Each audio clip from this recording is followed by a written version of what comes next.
pesa, imagine tunaleta pesa tunaweka kwa mkono ya Mungu. Wewe ukichukua pesa kwa kanisa inamaanisha unapokonya Mungu kwa mkono directly.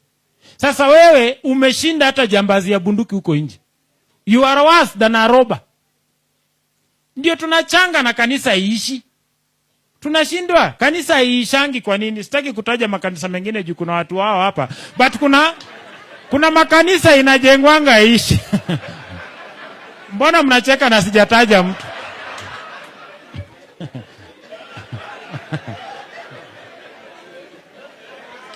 Mimi sijataja mtu asinifanye.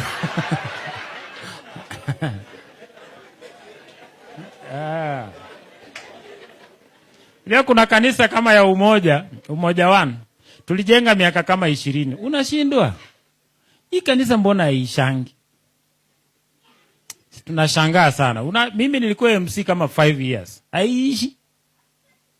Unashinda hii unatoa, unasikia tuko na deni ya bank tulilipa hii na hii Hii deni haiishi pia.